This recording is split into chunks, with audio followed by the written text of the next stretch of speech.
Praise the lord. ప్రభువైన యేసుక్రీస్తు నామములో మీ అందరికీ వందనాలండి.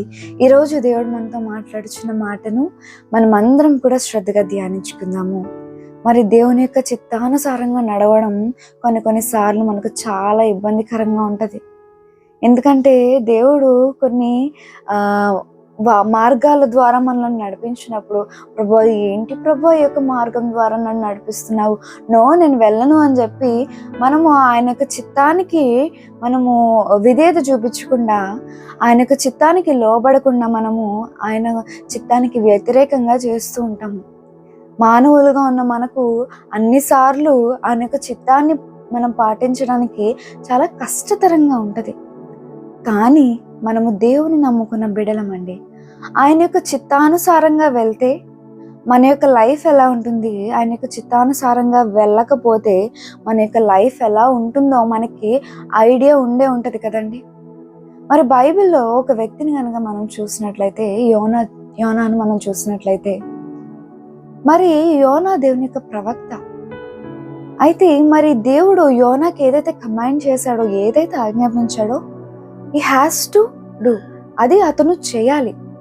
కానీ యోనాకి ఇష్టం లేదు. అది నినివేకి వెళ్ళమంటే అతను ఎక్కడికి వెళ్ళాడు? తర్షీషు ఓడని ఎక్కేశాడు. అయితే అది నినివేకి వెళ్ళమని దేవుడు చెప్పినప్పుడు యోనాకు అది ఇష్టం లేని పని కాబట్టి ఆయన ఆ పని చేయడానికి ఆయన ముందుకు వెళ్ళలే. ఆ దేవుని యొక్క మాటకు విధేయత చూపించలేదు. సరే, అంతా అయిపోయింది, ఓడెక్కేశాడు, తుఫాన్ వచ్చింది, ఇదంతా మనకి అంతా స్టోరీ మనకి బాగా తెలుసు కదండి. అంతా అయిపోయిన తర్వాత యోనా దేవుని యొక్క కనుదృష్టి నుండి వెళ్ళిపోవాలని అనుకున్నాడు. దేవుడికి తెలియదు, మరి యోనా ఎందుకలా అనుకున్నాడో తెలియదు, కానీ దేవునికి అన్నీ తెలుసు కదా. ఒకవేళ ఆయన నినివేకి వెళ్ళకుండా తర్షీషు వాడెక్కినా దేవుడికి తెలుసు.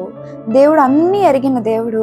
మరి యోనా ఆ యొక్క సిచ్యువేషన్లో ఏమనుకున్నాడేమో, దేవునికి తెలియదు అనుకున్నాడో, లేకపోతే ఏం పర్వాలేదు అని చెప్పి టేక్ ఇట్ ఈజీగా తీసుకున్నాడో, ఆయన ఏ ఉద్దేశం కలిగి ఉన్నాడో మనకైతే తెలియదు. కానీ యోనా మాత్రము దేవుని యొక్క ప్రణాళిక నుండి, దేవుడు ఇచ్చిన ఆజ్ఞ నుండి పారిపోవడానికి ప్రయత్నించాడు. మరి యోనా పారిపోవాలని చూసినప్పటికీ కూడా దేవుడు మాత్రము యోనాను విడిచిపెట్టలేదండి. మరి అక్కడ చేప కడుపులో ఉండగా 3 దినములు ప్రార్థన చేశాడు. అప్పుడు అర్థమైంది దేవుని యొక్క చిత్తానుసారంగా మనం నడవకపోతే ఎలా ఉంటుందో అని యోనాకి అక్కడ అర్థమైంది. అయితే యోనా ప్రార్థన చేస్తాడు. ఏమనంటే, యోనా గ్రంథము 2వ అధ్యాయము 22వ వచనం కనుక మనం చూసినట్లయితే, నేను ఉపద్రవంలో నుండి యెహోవాకు మనవి చేయగా ఆయన నాకు ప్రత్యుత్తరం ఇచ్చెను. పాతాళ గర్భములో నుండి నేను కేకలు వేయగా నీవు నా ప్రార్థన అంగీకరించి ఉన్నావు అని చెప్పి యోనా ప్రార్థన ఇదంతా కూడా యోనా ప్రార్థన. అయితే ఇందులో యొక్క మాటను కనుక మనం చూసినట్లయితే, నేను ఉపద్రవంలో ఉండి ప్రార్థన చేశాను ప్రభు, ఆయన నువ్వు అంగీకరించావు, నా మనవిని అంగీకరించావు, నాకు ప్రత్యుత్తరం ఇచ్చావు అని చెప్పి ప్రార్థన చేయగా, తర్వాత ఆ యొక్క అధ్యాయం చివరిలో చూసినట్లయితే మరలా దేవుడు చేపకి ఆజ్ఞాపించగా మరలా చేప ఏం చేసింది? నినివే యొక్క ఒడ్డున అక్కడ కక్కివేసింది. అయితే మన యొక్క జీవితంలో కూడా మనము ఆయనకు చిత్తానుసారంగా మనం ఉండకుండా, ఆయనకు చిత్తానికి లోబడకుండా మనము పారిపోవాలని చూస్తుంటాము. కొన్నిసార్లు ఆయన చిత్తానికి లోబడాలంటే చాలా కష్టతరంగా అనిపిస్తుంటది. మనకిష్టం లేని పరిస్థితులు దేవుడు మనలను అలౌ చేస్తూ ఉంటాడు. మనకిష్టం లేని పర్సన్స్ని దేవుడు మన యొక్క జీవితంలో పెడుతూ ఉంటాడు. అయినప్పటికీ మనము వాటిని భరించాలి, ఆయన యొక్క చిత్తానికి లోబడాలి.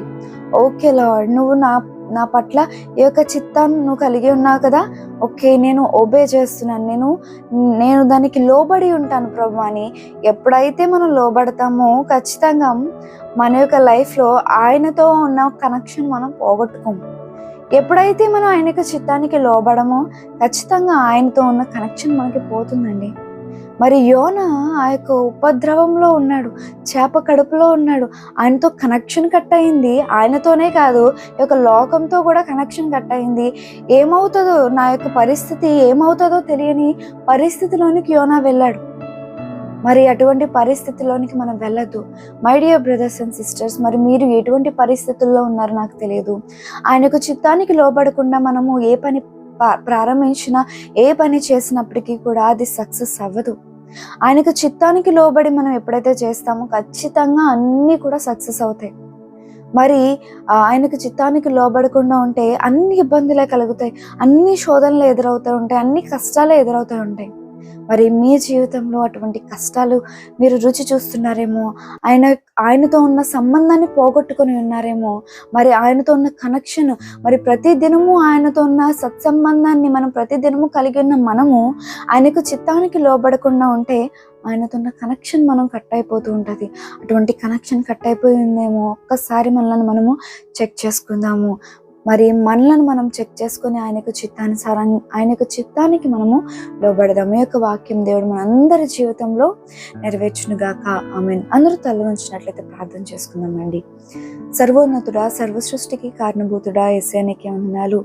ఈరోజు మీరు మాతో మాట్లాడిన వాక్యమును బట్టి నీకు స్తోత్రములు తండ్రి.